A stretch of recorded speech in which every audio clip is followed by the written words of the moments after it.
through this. Hi, welcome back to my channel. Today I want to talk about doing the work, but I want to frame it in Carly, you can walk out of here. You don't have to crawl on the floor. I'm gonna edit that part out. Mommy, you have to start before your shadow. Okay. So I'm on my Iyanla today. I'm on my Iyanla Van Zant. But I want to talk about being a black woman in corporate America in Chicago. So I guess I should start with my work history. So I worked everywhere, doing everything. I have recently decided that it's not meant for me to work at all. It's meant for me to just be a rich woman and, go eat expensive salads every day. But outside of that, because that has not manifested just yet, okay,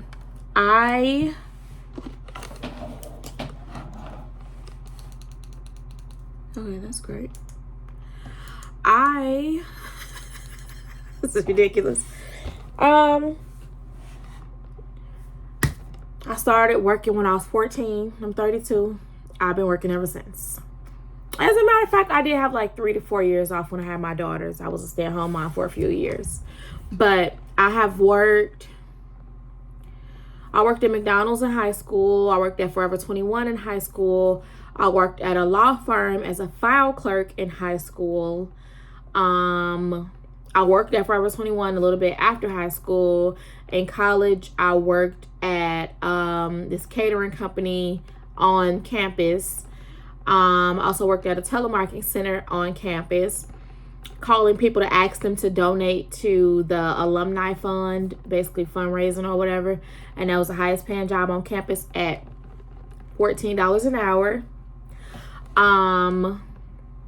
Got pregnant, came home, went to work at Carson's. I worked in retail at Carson's while I was pregnant.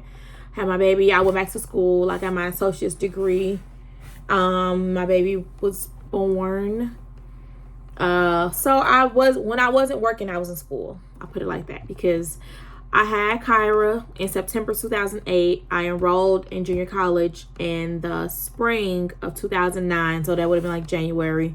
And by the time I graduated, which was May 2011, I literally had Carly like 4 days after my graduation of my associate's degree. And then I didn't work for 2 years while I, raised my children. Very blessed to be able to stay at home for those 4 years. The 2 years going to school and then the 2 years working or being a stay-at-home mom. And when I went back into the work field, out of the house work field, because staying at home is a job, because you pay somebody to clean your house, wash your dishes, do your laundry. Okay, it's a job. Okay, had Carly. I worked. Damn, I can't remember. I worked at Dots. It used to be this retail store called Dots. They sold clothes. It was like a rainbow type of store. I worked there when I lived in Atlanta. It used to be right over there on by Continental Colony, by the Greenbrier Mall. Dots. I came home. I lived in Atlanta for like 8 months. I came back to Chicago. I started working at car dealerships in the BDC telephone room, basically. Outgoing calls, making like 120 outgoing calls a day. Did the BDC thing for a while. Then I got a job at Verizon as a sales rep, commission-based sales. Worked at Verizon for like 3.5 years. That was my longest job to date because Verizon paid pretty well, even though it was a sucky job. It's a good company to work for at the time. It's not anymore.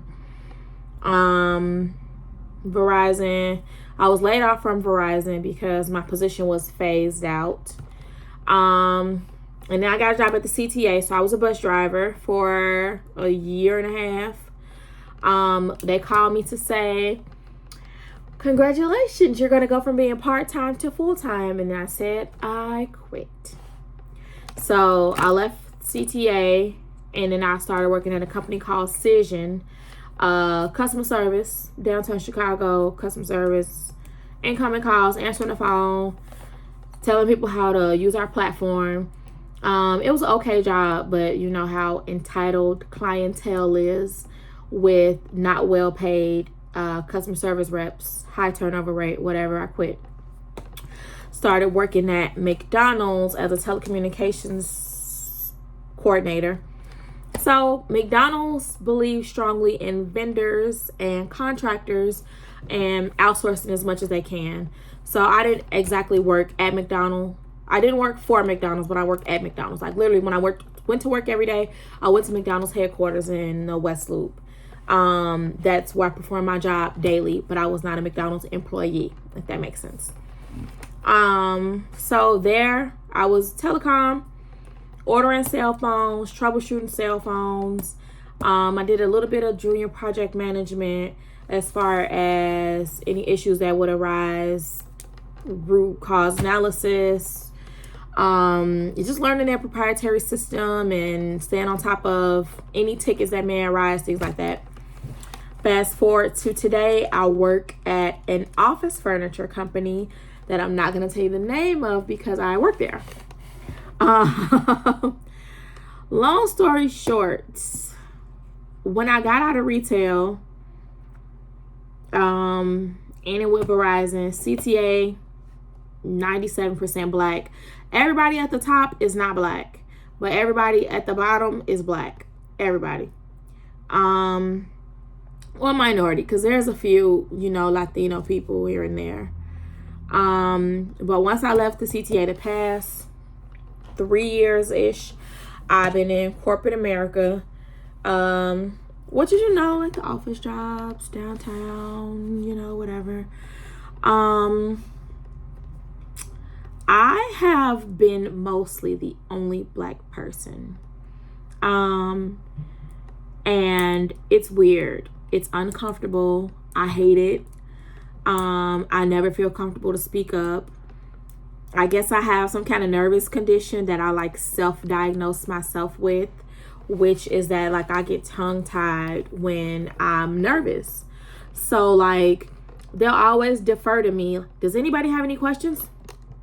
And then everybody looks at me, which, I do feel like it's a microaggression because it's like, well, damn, how y'all just assume that I have low comprehension skills and I'm gonna need further clarity. So that sucks, but it is what it is. I had a conversation with the new diversity and inclusion VP at McDonald's before I knew I was gonna leave that company. And we spoke about how a lot of companies are hiring people with similar titles after Black Lives Matter, George Floyd, diversity and inclusion became like this is important, So on the surface, companies were all like, yeah, we're gonna put some effort into that, and that's awesome. But in like reality,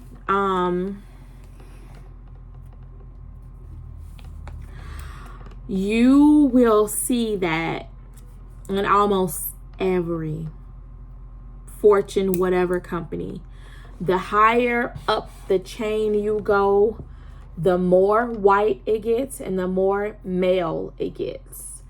The CEO at McDonald's, his name was Chris. Everybody that works closely with him is Caucasian.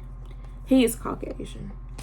McDonald's has a lot of bulk at the top, a bunch of directors, a bunch of senior directors, a bunch of VPs, a bunch of I'm sure that they all do stuff. But I'm also sure that if they, whatever, I'm not even gonna go down that road because it's not my money and I don't want to talk nobody out of a job. Who cares? Just focusing on being a black woman. I had this conversation with my best friend. She is higher up the chain in corporate America than I am. I'm still like more of a lower level employee for the most part. But my company where I work at now, like I said, we're office furniture company. Like you know, end to end, like the full cycle, from ordering the furniture from our vendors, manufacturing it, whatever, and then selling it to dealers who sell it to end users. So, you know, we run there's a whole factory in the back of my office. Like when you walk in, it's office, there's desks, there's chairs, there's phones. You know, it's a nice office, but when you open the door and go to the back, it's a whole warehouse.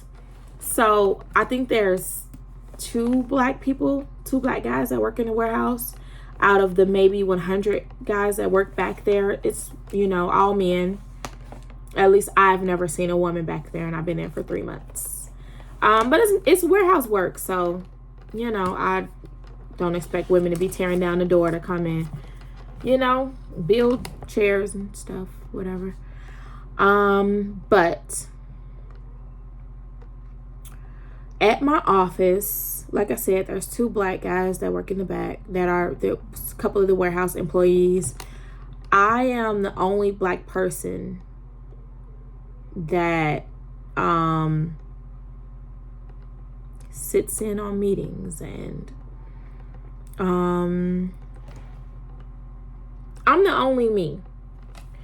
So I just want to touch on something that I feel like is super microaggressive in this job.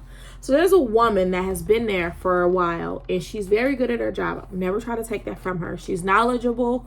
She is, you know, fast on what needs to be done. She has a lot of tribal knowledge, which is amazing. And, you know, I can appreciate that, especially as a new person coming in. I've never worked in the office furniture industry. So I kind of assume that I will lean on her a lot. And she's very happy to help me all the time. Like, she's never given me any, you know, pushback on anything I've ever asked her. She's gone above and beyond for me. And she's white. And I appreciate her tremendously. With that being said, if I reach out to anybody else in the company with a question, when they reply to my email, they always CC her. Now, she is not a team lead. She is not my boss. She is not in any kind of supervisory title. But they always CC her. So if I ask, you know, the quality control manager a question about a warranty claim, he'll say, yeah, you know, thank you for asking this question. This is the answer.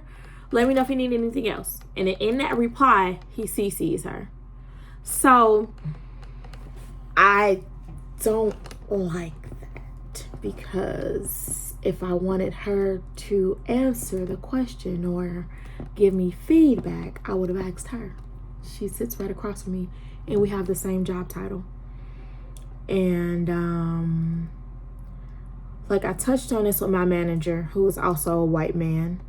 Again, amazing. He's probably the best manager or supervisor I've ever experienced. I feel like he has a genuine concern for like my well-being as a person outside of an employee who, you know, gets shit done because he don't want to do it.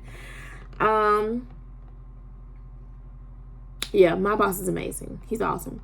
And I'm saying that 3 months in now, so I don't know if I'm gonna feel like that in a year or two, but he's awesome. But I would think like, CC my boss.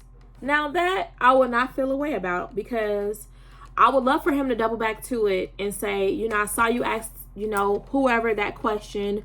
Do you have any other questions about it? Let's go through it. You know, and then let me know if you see anything else that you want some more insight about. But why is she on this goddamn response? Like, I just don't understand that, and I don't like it, and it makes me very uncomfortable. And I don't know if that's because I am the only black person here. I don't know if that's because I am black in general. I don't know if that's because they are under the impression that she is some kind of team lead or something. But I don't like it. Anywho, just being black this office, like, I have to pronounce my R's. I have to. Like, I want to be like, yeah. The answer to your question is this furniture is back ordered for the next 4 months. Okay, cool. I have to be like, yes, thank you so much for asking that question. I really appreciate the opportunity to give you an answer. An answer, not an answer. Okay. And then I gotta be like, the desks that you ordered and the returns and the bridges are back ordered until early February. And that date is a little bit padded, but we're gonna try to get it to you as fast as we can. And then I always get this pushback. So first of all, the office furniture industry in general, it's very Caucasian. I didn't even know this industry existed, before I got this job. But they always give me pushback. Well, why didn't you tell me my order was back ordered before? Why did I have to ask you? It's your order. You should care about it. I don't give a fuck. I don't have no office to furnish. I don't know. I guess what I'm trying to say is that I don't like the way that white people speak to me. That's what I'm trying to say. And that goes back to doing the work, because I had like a teacher demean me in 12th grade. Now at this point, I'm 18 years old. I feel like I'm an adult, even though I'm in high school. But she got me together in front of the classroom, honey. And I remember feeling like, okay, I'm gonna give you this one. I'm not gonna continue to argue with you because you're my teacher. You control my grades. But in that moment, I felt like I'm never going to put myself in a position where a white person could talk to me like this, just because that's how they feel like y'all going to respect me. You know what I'm saying?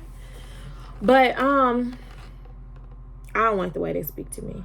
And I be triggered from that incident that happened to me in the 12th grade. Anytime somebody gives me any kind of pushback, and even though sometimes they do be right, like, all right, you ordered this shit in June, and in June we told you it was gonna ship in November.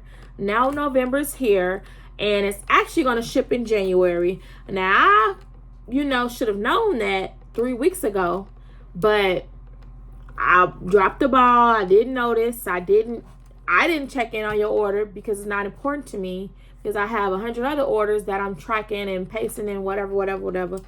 So, I should have let you know ahead of time. I didn't. But even when I tell them, like, okay, when they reach out, like, hey, did this order ship? And then I'm like, oh, actually, that order is gonna ship in the future. And they be all like, well, why didn't you tell us? I don't understand. Can you make this make sense? And I really just want to be like, no, I can't make it make sense. I don't have anything for you. Yes, Carly. Come here. I'm trying to talk about being triggered as a black woman in corporate America, but I feel like I'm like just talking, like just doing like a diary, basically, because I'm talking about everything instead of like the subject. So, you want to add anything? Love yourself and be kind. Okay. But let's talk about doing the work. So, from my expertise from Iyanla Vanzant, I have learned that doing the work entails sitting in the negative emotion when you experience that emotion and decompress in that emotion and figure out why you feel like that. What can you trace that back to? And how do you overcome that moment in the past that you're still stuck in emotionally? So when I be feeling, triggered, being the only black person in, meetings and stuff like that.